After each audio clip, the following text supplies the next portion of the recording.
Nos acompaña un martes más Alberto Manuel Monterroso. Alberto, muy buenas tardes. Hola, buenas tardes. Bienvenido a Córdoba TV. Gracias. Bueno, Alberto, hoy tenemos, sin salirnos de nuestra dinámica, ¿verdad?, un protagonista, en este caso, pues los rostros de la Córdoba romana, esa exposición que estará abierta del 30 de octubre al 5 de enero en el aula didáctica del Museo Arqueológico.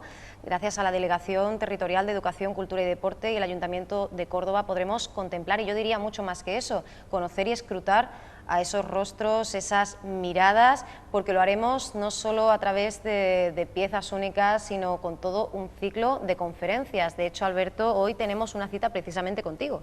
Efectivamente, hoy inauguramos el ciclo de conferencias a las 7 de la tarde en la biblioteca del Museo Arqueológico. Y bueno, pues tengo yo el honor de abrir este ciclo con una conferencia sobre los primeros intelectuales cordobeses y su influencia en la antigua Roma, algo de lo que hemos dado algunas pinceladas en anteriores programas, ¿verdad? Y que hoy vamos a tratar con un poquito más de profundidad allí. Y yo recuerdo que el 27 de noviembre hablarás de los linajes cordobeses y su influencia política en Roma, o sea que tendremos otra oportunidad, aparte de hoy, para escucharte. Efectivamente, esa segunda conferencia está intercalada, porque hay una en medio que dará el profesor doctor don Miguel Ruiz Pantoja, que es experto es catedrático de la Facultad de Filosofía y Letras de Latín, y es experto conocedor de Séneca, tanto el padre como el hijo, así que será un gusto tenerlo ahí también. Y después, efectivamente, la tercera conferencia voy a hablar sobre los linajes, porque es un tema muy desconocido y muy interesante. Hemos comentado algo muy por lo alto, pero en esta conferencia tendremos ocasión de hablar del abuelo de Marco Aurelio, ¿verdad?, el famoso Annio, el viejo, que bueno, que como anécdota podemos contar, si quieren más adelante, que debido a la gran influencia que tiene este hombre en la Roma de su tiempo, este cordobés de espejo con familia en Córdoba, ¿verdad?, pues gracias a él, como digo, 5 emperadores y emperatrices alcanzaron el trono de Roma. Y son 5 emperadores y emperatrices del linaje de los Annios, que como ya digo, pues es una estirpe cordobesa. Así que será una conferencia también muy interesante. Efectivamente, bueno, y volviendo a la alusión que hacías, efectivamente el 20 de noviembre Miguel Rodríguez Pantoja, ¿verdad?, nos ofrecerá pues esa ponencia sobre la familia Annea, de la que precisamente Trajano decía que fue la mejor y más justa de su tiempo, casi nada, ¿no? Claro, Trajano, que esto es uno de los objetivos de la exposición, ¿verdad?, que luego podremos hablar de los 2 grandes objetivos que tiene. Uno de ellos es reflejar la trayectoria, ¿no?, de la influencia de los cordobeses en Roma, y Trajano pues le debe mucho a los cordobeses y está muy bien relacionado con ellos, no solamente a nivel de poder, sino a nivel, digamos, intelectual y político. Y entonces cuando habla de Séneca, por ejemplo, de aquellos 8 años que Séneca gobernó a la sombra de Nerón, ¿verdad?, mientras Nerón era todavía inofensivo, podemos decir así, hubo una época en que él pudo manejar las riendas del imperio, y durante esos 8 años Trajano, que es un admirador de Séneca, de su legado intelectual y político, dice efectivamente que fueron los 8 mejores años y más justos del imperio, ¿no? Y esto lo dice Trajano, que luego por los historiadores está considerado, le ponen el título de Optimus Princeps, algo así como el mejor emperador. En cuanto al ciclo de conferencias, tendremos otra el día 11 y el 18 cerraremos hablando de las emperatrices de la Bética, nada menos, también un tema apasionante.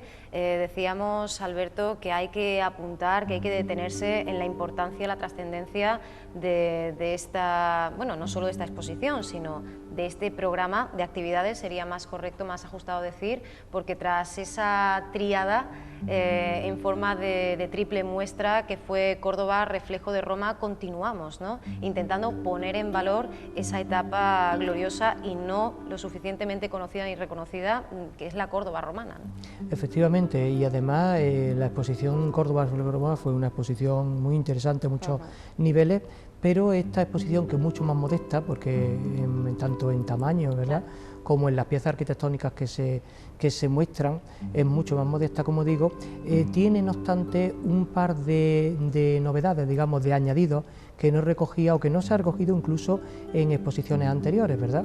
Porque claro, en las exposiciones tendemos a primar las que estamos acostumbrados y hemos ido viendo, ¿verdad?, a lo largo de estos últimos años, tendemos a primar quizá la pieza arquitectónica en sí, ¿no? La arqueología en sí, que es un instrumento fundamental para conocer la historia, pero es digamos, una rama auxiliar de la historia, ¿no? En sí la arqueología tiene una gran importancia, pero sobre todo en cuanto que está puesta en función del conocimiento histórico. Y en esta exposición vamos a ver dos novedades, o digamos dos líneas, que se sobreponen sobre lo arqueológico. Digamos que lo arqueológico en esta exposición es contextual, sirve de contexto para estas dos directrices básicas, de las que si quiere ahora podemos hablar, sí. y que creo que son la gran novedad de esta muestra, ¿no? De esta exposición.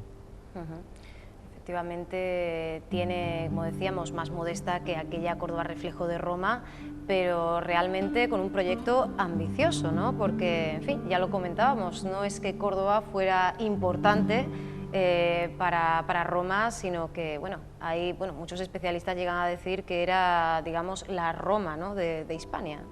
Sí, efectivamente, hablamos de la Córdoba romana y bueno, sabemos que estamos hablando de algo muy importante.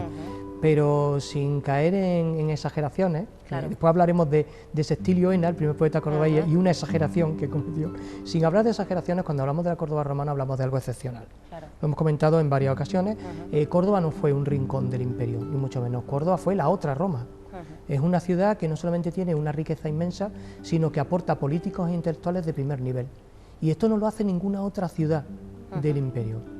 Yo creo que si buscamos en la historia ya en la historia universal, no encontraremos una ciudad como Córdoba que haya dado tantos intelectuales, tantos políticos, tantas personas, digamos, que han ayudado a cambiar el mundo, porque Roma no se entendería, ni el Imperio Romano, que siempre es una referencia a todos los niveles, ¿verdad?, cultural, política, etcétera, no se entendería sin la figura por ejemplo, de Séneca, del cordobés Séneca, o de Lucano, o de Séneca el Viejo, o de la dinastía bética que gobierna el imperio en el siglo II, Trajano, Adriano, Marco Aurelio, son personajes que sin ellos Roma no sería lo que es hoy. Así que la Córdoba romana es muy importante y a varios niveles. Eso hay que investigarlo y hay que sacarlo a la luz.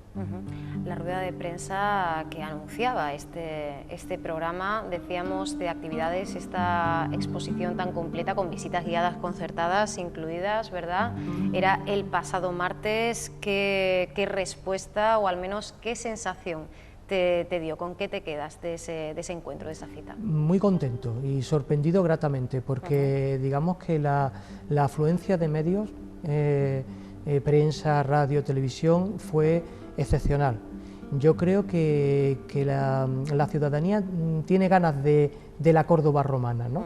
Los medios se hacen eco, porque además la gran ventaja vuestra es que estáis en continuo contacto con los ciudadanos, con los cordobeses, y podéis un poco casi ir escrutando poco a poco cuáles son sus deseos. Yo creo que Córdoba tiene necesidad de reivindicar su pasado romano, tiene ganas de conocerlo en profundidad, y además yo creo que es una aventura apasionante, porque son pocos los detalles que conocemos en realidad de la Córdoba romana. Había muchísimos medios,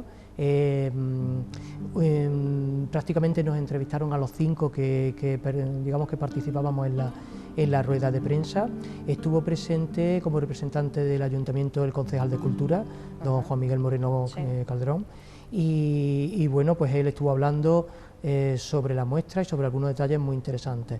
También estuvo la delegada de Educación, Cultura y Deporte, doña Manuela Gómez Camacho, y comentó algunos aspectos también interesantes de la muestra, haciendo hincapié precisamente en algo que tú comentabas al final, del papel de las mujeres de la Bética, de cómo las mujeres, estas mujeres que fueron emperatrices y que tuvieron una gran importancia en lo que es el mantenimiento de la dinastía imperial, pues cómo hacen un papel, en fin, cuando hablamos que efectivamente la mujer pues no tiene poder, es verdad que no tiene poder político, pero las mujeres de los emperadores, y lo veremos además en esta última conferencia, tuvieron un papel determinante, hasta el punto de que la dinastía no se habría mantenido, no se habría sostenido si no hubiera sido por su labor, de primera magnitud.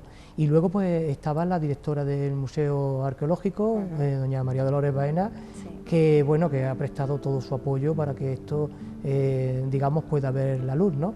Una colaboración excelente. Y luego estábamos los dos comisarios, porque somos dos los comisarios de la exposición, uno don José Escudero, que ha hecho un trabajo magnífico, sobre todo a nivel arqueológico, de contextualización, de lo que es el proyecto de la exposición.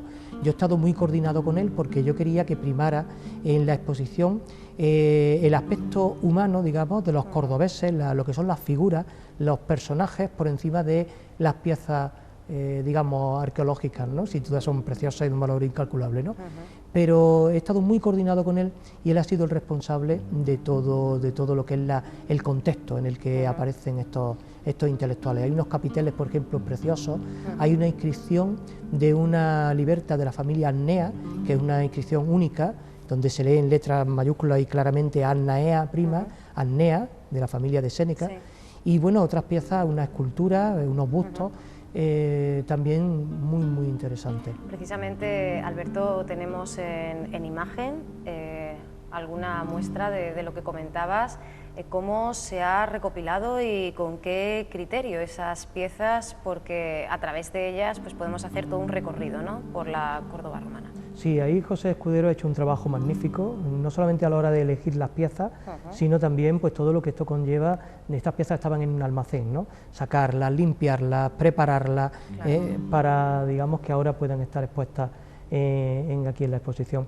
Estas monedas, que se le ha sacado una ampliación para que se vea, también ayuda a ver esos rostros del poder, ¿no? Claro. Ahí tenemos, creo haber visto a Trajano, sí. ¿Verdad? Y aunque no tengamos un busto de Trajano, sí podemos verlo en las monedas, que son otra forma de ponerle, digamos, cara a esos grandes personajes de la historia romana y de la historia de la Córdoba romana.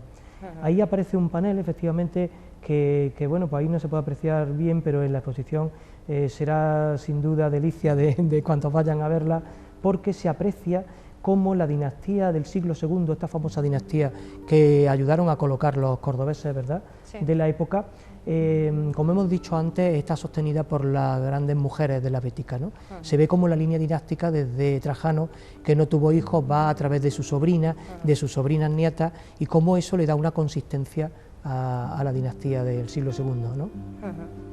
Y hablábamos antes de las finalidades, los objetivos que se perseguían con este proyecto, y además lo relacionábamos, porque es lógico, directamente vinculado a aquel ambiciosísimo proyecto que fue Córdoba, reflejo de Roma. ¿Qué puede suponer con respecto a aquella iniciativa? ¿Qué paso de más podemos estar dando?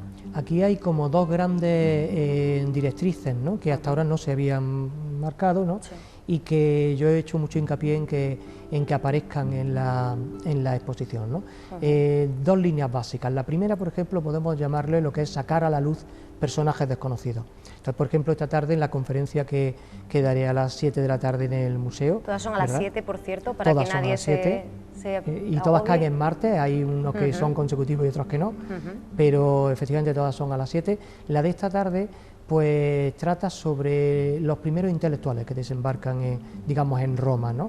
Y ahí hablamos de personajes desconocidos. Ese primer objetivo de la exposición es sacar a la luz a personajes desconocidos. Y hablaremos de Porcio Latrón y hablaremos de Sextilio Eina, por ejemplo, del cual vamos a comentar con detalle la anécdota en que aparece reflejado él en el libro de Séneca el Viejo, en Controversias y Sosorias. Porque seguimos aprendiendo y debiéndole la vida, ¿no?, a la gran labor que hizo Séneca el Viejo, no solo como crítico analista, sino al recopilar, ¿no?, al abrirnos esa puerta a lo que sucedía.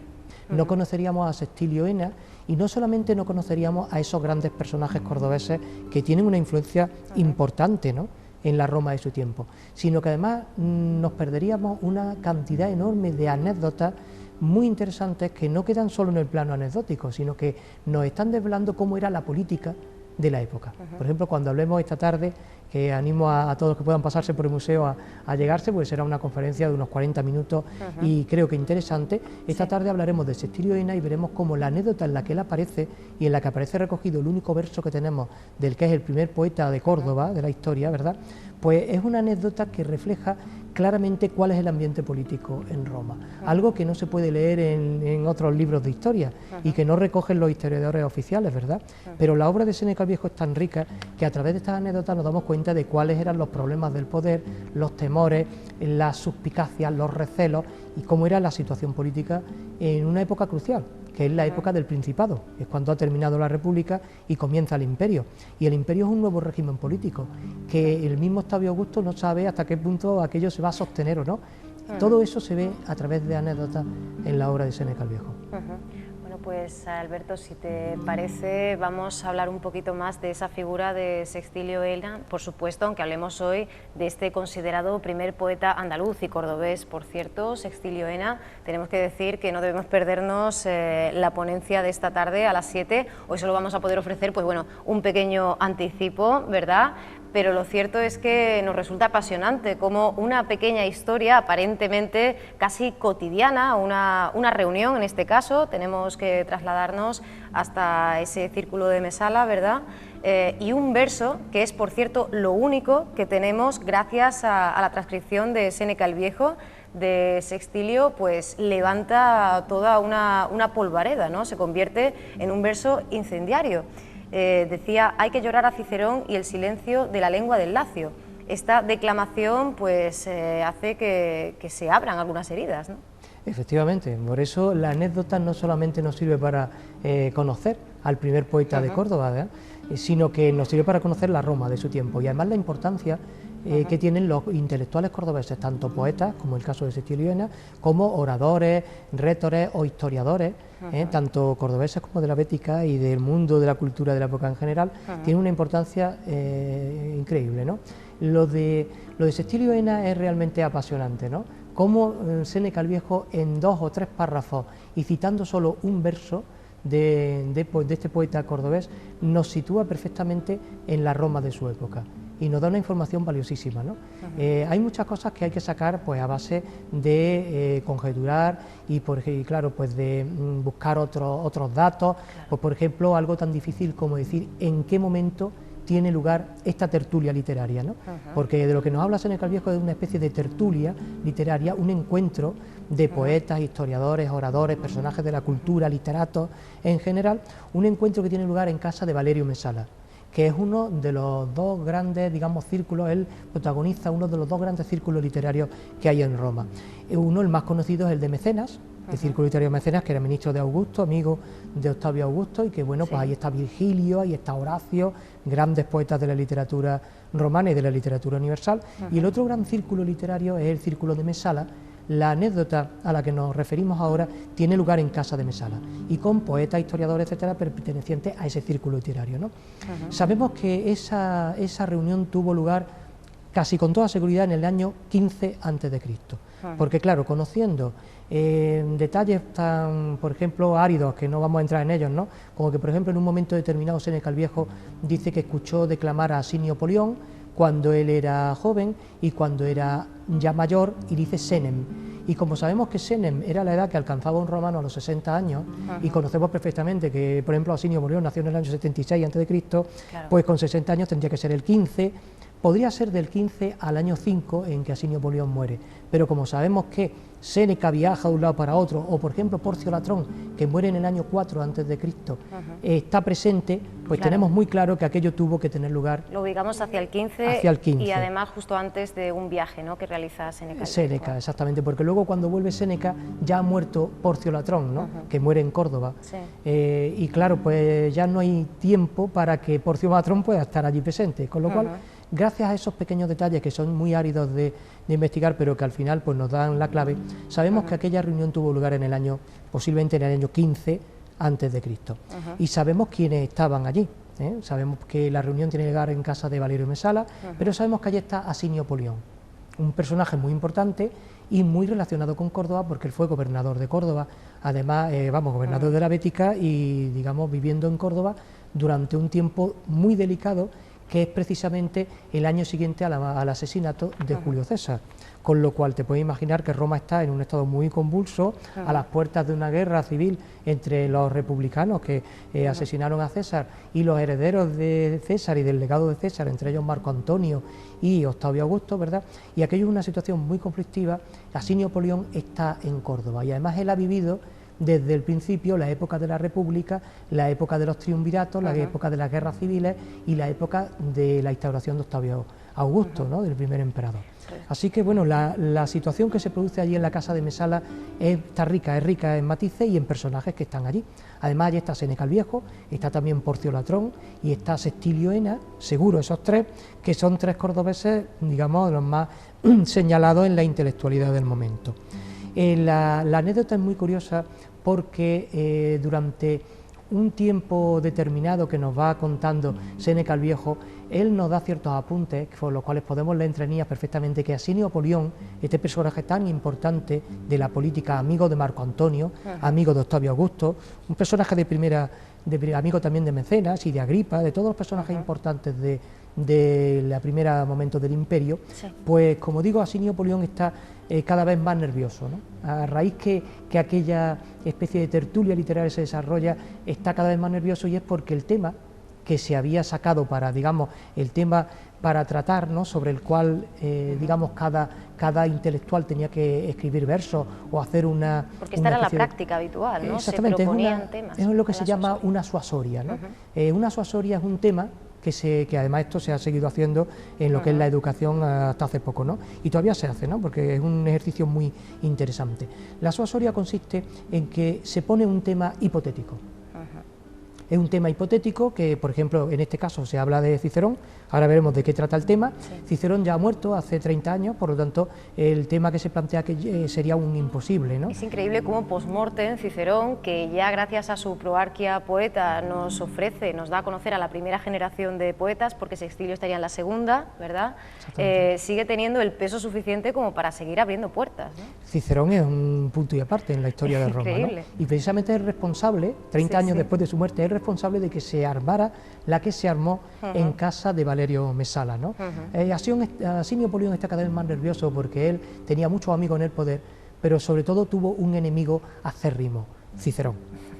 Polión y Cicerón se llevaban muy mal, y además no solamente eso en vida, sino que incluso después de la muerte de Cicerón, Asinio Polión nunca reconoce la valía de este gran orador, precisamente por problemas personales y por diferencias políticas, ¿no? Entonces, ¿era más que podíamos considerar políticamente incorrecto admirar a Cicerón, o había otras cuestiones, como por ejemplo esa enemistad, o por ejemplo, por supuestísimo, la relación y la vinculación a Marco Antonio, a Octavio Augusto? Aunque luego hay que recordar que el mismo Polión toma otros pasos, ¿no? Se vuelve a arrimar al sol que más calienta una vez le conviene, ¿no? Efectivamente, ahí está todo mezclado, todo lo que has dicho está mezclado, porque por un lado tenemos la enemistad de Polión, por otro lado tenemos que la suasoria, el tema que se propone, y es que si debería Cicerón o no, digamos, someterse a la voluntad de Marco Antonio, ¿no?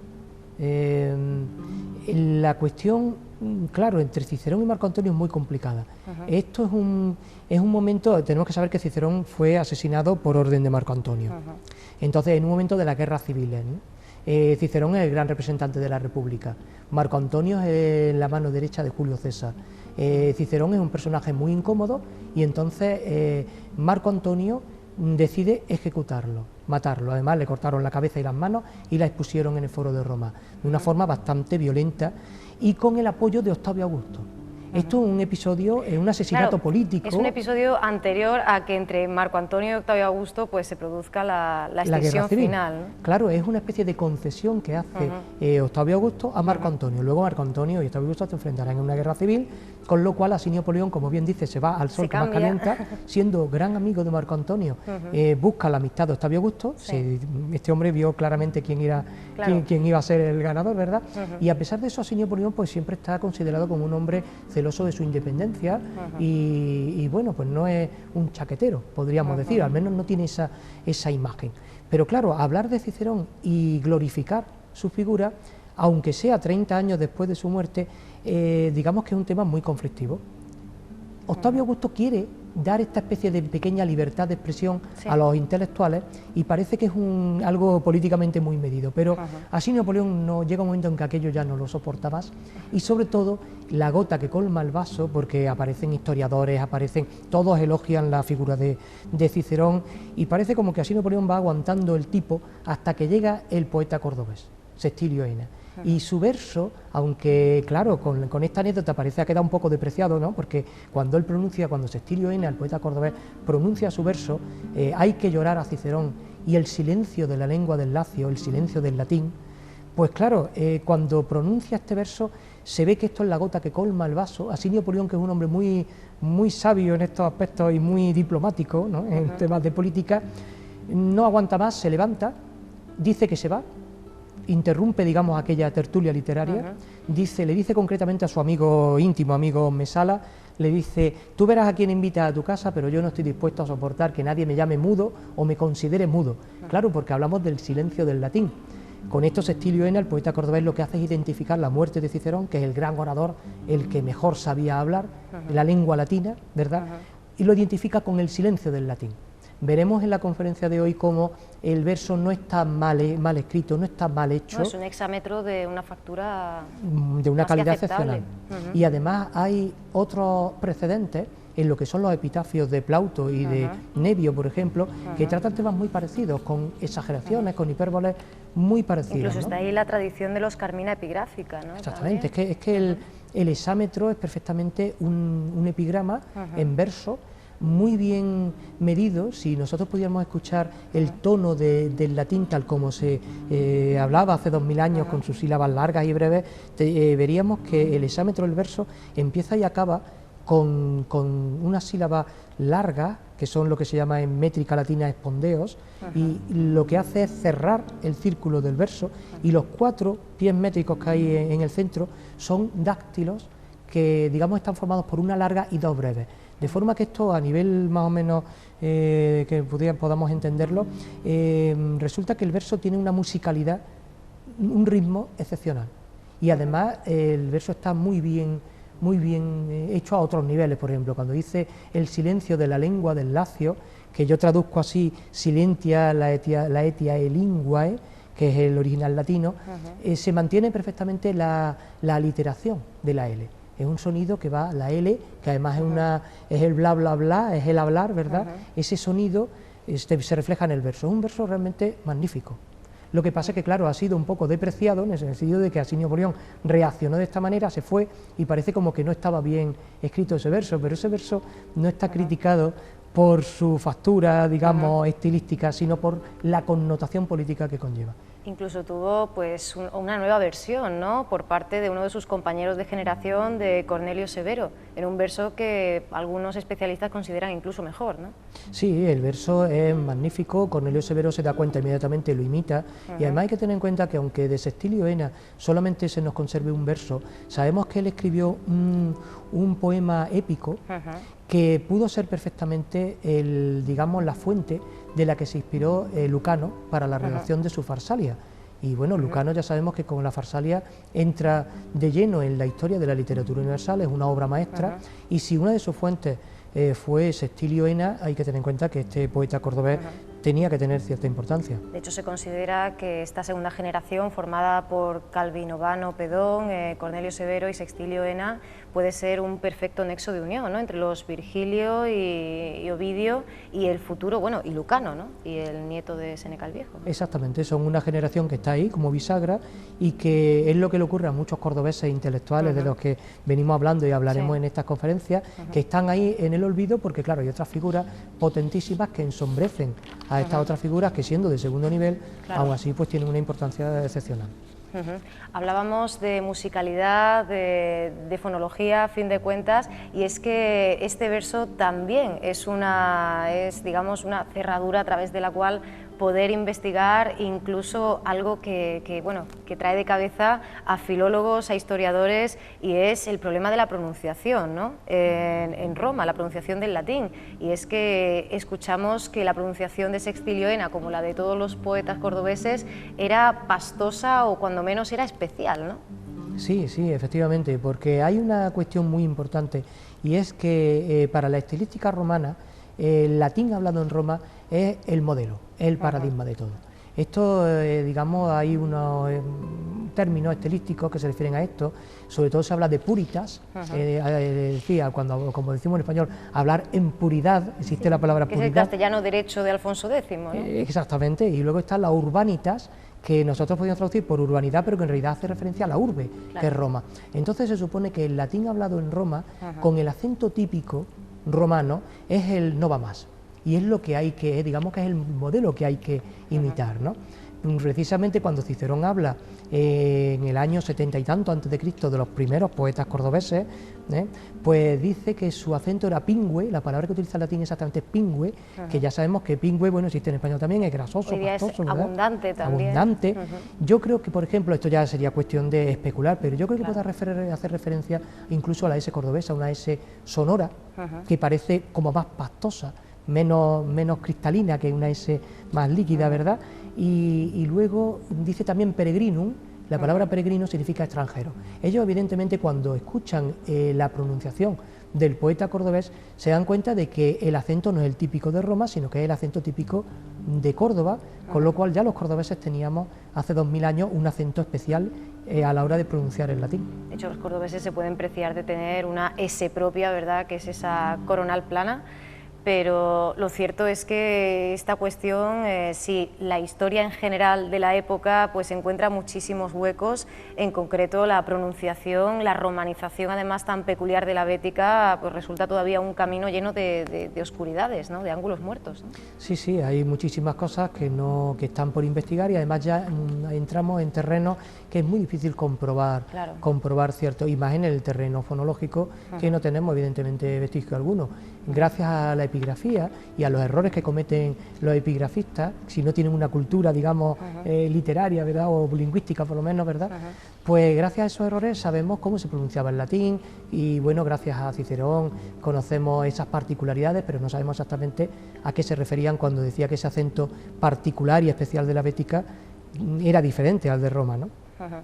Tenemos que seguir conociendo a Sextilio Ena a través de lo que nos cuentan de él. Por ejemplo, Séneca el Viejo decía que era más talentoso que erudito y está considerado un poeta irregular.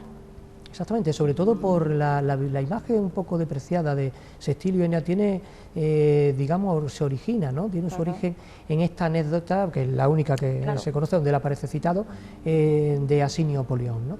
Claro, hay que tener en cuenta que un personaje tan importante como Asinio Polión, que además es benefactor de los intelectuales cordobeses y amigo de Séneca el Viejo, pues el hecho de que reaccione de una forma tan dura, digamos, tan abrupta, ¿no?, ante este verso del poeta cordobés, esto pues ha aportado a la historia de la literatura y a la historia en general una visión un poco depreciada, ¿no?, de nuestro poeta. Pero claro, tenemos que ver que hasta cierto punto el asunto político en esta anécdota es clave, es determinante. Y yo creo que había que analizar la figura de Sextilio Ena y, digamos, que reivindicar un poco su buen quehacer poético a la luz de esta anécdota y de su contextualización en el momento político en el que él interviene, porque esto le pasa algo muy parecido a otra anécdota de la que voy a hablar también esta tarde y en la que el protagonista es precisamente Porcio Latrón, el mejor orador, el mejor declamador de su época, ¿no?, el gran profesor de retórica. Él también interviene en otra anécdota, pronuncia un discurso maravilloso, genial, en palabras de Séneca el Viejo, y además de lo que se conserva, basta con analizarlo con detenimiento para ver que es un discurso redondo, pero lo hace en el momento más inoportuno. Está Agripa, está Octavio Augusto, y él habla también de un caso hipotético, una suasoria parecido, ¿no?, un caso hipotético, pero en este caso se habla de la adopción por parte de un hombre poderoso, de un senador, de una persona de origen humilde. En el momento en el que Latrón dice esto, estamos con el problema de Octavio Augusto, que no tiene hijos y que piensa adoptar a los hijos de Agripa, que tiene origen humilde, y digamos que aquello tenía cierta se podía entender así. Y bueno, a pesar de que el discurso es magnífico, el propio Agripa le dice a Latrón que termine el discurso, que César tiene prisa y tiene que marcharse. Entonces, también creo que esta anécdota, la de Sextilio Ena, hay que verla en su contexto político, ¿no? No son intelectuales, porque además su trayectoria está demostrada, no son intelectuales de segundo nivel, sino que es muchas veces una anécdota, un asunto político muy conflictivo, pues puede hacer que pensemos que aquel verso no estaba bien dicho. A lo mejor aquel verso estaba bien construido, pero no era el momento oportuno de decirlo, o a lo mejor el momento en el que se dice, pues muy delicado, ¿no? Y en ambos casos dependemos de la transcripción de Séneca el Viejo, lo que nos lleva a preguntarnos si conocemos, por ejemplo, en el caso del verso de Sextilio, que está transcrito tal cual, ¿O hay alguna, bueno, algún afán por parte de Séneca de seleccionar, de ocultar? Porque claro, también dependemos del intermediario, ¿no? Estas palabras no vienen directamente, igual que las de Sócrates no vienen directamente, sino a través de Platón, ¿no? Efectivamente, lo que ocurre es que con ese tema, que es muy interesante, de hasta qué punto las citas de Séneca el Viejo son fieles o no, pues bueno, se ha escrito mucho al respecto, Claro. pero yo suelo fiarme bastante de las citas de Séneca el Viejo, porque él cita mucho de memoria, aunque también maneja textos escritos. Cuando habla de ciertos discursos, él incluso comenta que los discursos que publicó tal, lo que quiere decir que él también maneja textos escritos, pero cita mucho de memoria, y normalmente cuando cita versos no suele equivocarse. En un texto en prosa es más fácil perder el hilo, ¿no? Pero en el verso, con la musicalidad propia, todos hemos aprendido versos de memoria, es mucho más fácil, ¿no? Técnicamente es mucho más sencillo. Normalmente él cita versos de otros muchos poetas, por ejemplo, suele citar muchísimo a Virgilio, y en los versos que cita de Virgilio, en el 90 y tantos % de los casos están perfectamente citados, no hay ningún error. Y la propia musicalidad del verso de Sextilio Ena, que como hemos dicho empieza con un espondeo, 4 dáctilos y termina con otro espondeo, hace pensar que seguramente ese verso se pronunció así. Tenemos mucha, pero claro, no hay seguridad, certeza absoluta, ¿no? Pero tengo la intuición de que aquel verso es tal cual se pronunció en el año 15 a.C. Bueno, Alberto, pues nuestro tiempo ya ha terminado, pero tenemos que decir que hoy a las 7 de la tarde tenemos ocasión de seguir escuchándote, de seguir profundizando en este asunto, porque hablaremos, como decías al principio, de los primeros intelectuales.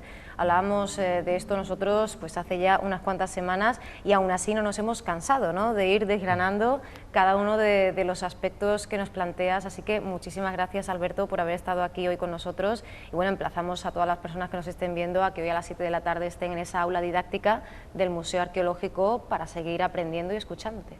Muchísimas gracias a vosotros. Muchísimas gracias, Alberto, y hasta dentro de unas semanas. Estupendo.